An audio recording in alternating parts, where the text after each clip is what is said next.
บ่มาพริกมายังกระจมอยู่นี่มีอ่ะพะยาวมีอ่ะเฮ็ดผู้เดียวนำบ่ได้มันจมเบิ่งเอาหน้าตานี่ อีสิแตกงานเบิ่งเอาแทบบรรทัดนี่ว่าสิแตกเบิ่งเอานี่นี่อีข้านแล้วบ่ต้องกินโอนเบิ่งเอาเว้านี่ชูเบิ่งเอาเออ ข้านเฮ็ดแล้วบ่ต้องกินหยัง บ่เฮ็ดแลบแลบแลบแลบแลบแลบหาก็ลดไข้องค์ จะมานอนให้หยังเบิ่ง เปิด เอา ใส่ นี่ เปิดใส่บ่ได้ เบิ่งเอานี่แหละดีหรือบ่ดีกันพี่น้อง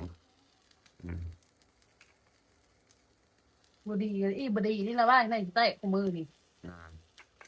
อีดีผู้ใดอีดีเอามาเบิ่งหน้ามัน ฟังเอาพี่น้องเอ้ย ผู้ใดดีเอาตามมาผู้ดีค่ะ เมียผู้ใดเป็นแบบนี้บ่มีอยู่บ่พี่น้อง ผมมีใครเป็นก็ย่าก็สิเป็นเองผู้เดียวที่ข้านใส่บ่ เบิ่งเอาโค ค่อยเฮ็ดเนี่ยค่อยก็ใส่ค่อยเฮ็ดตัวนี้ อ่า ใส่จำนี้บ่ได้บ่ แต่นั้นบ่เราก็ว่าต้อมขาเมียเนี่ย เว้าโลด โพขาผัวบานนี่บ่ได้ผัวไอ้ขาเมียอีขาผัวบานนี่เบิ่งเอาพี่น้องเอ้ยกบไปกินอยู่ผู้เดียวหลบอยากละสิเว้าก็เยอะนะปล่อยเฮ็ดมันมือมันเว้นนี่โป้ มือจังมือได้บ่เฮ็ดนะ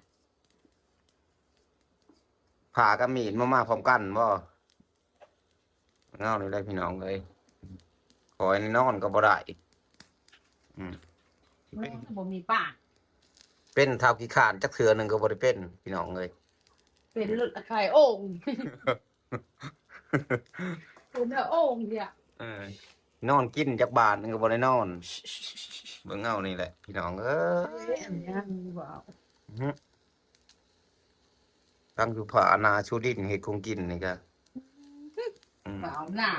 เอ้ยอีเดีย ว้าวมึงหน้าตานี่ มึงเห็นอยู่ที่ตาย นี่ ต่ำแน่ โพขาผัวมันตอมขาเมียนี่พี่น้องเอ้ยเงาช่อยของพุงเนาะคนบ้านใดเห็นก็คอมเมนต์ได้เด้อพี่น้องเด้อจุนเจ้าจือก็ เพิ่นบ่ยากแล้วบ่อยากเฮ็ดแนวเพิ่นบ่ยาก โอ้มันก็บ่ได้ใช้เล็กช้อได้ใช้มีดได้พี่น้องเอ้ยมีดก็คมแต่โอ้ขาผัวแหละนี่ฮะใบคืนอ้านะเห็นเลย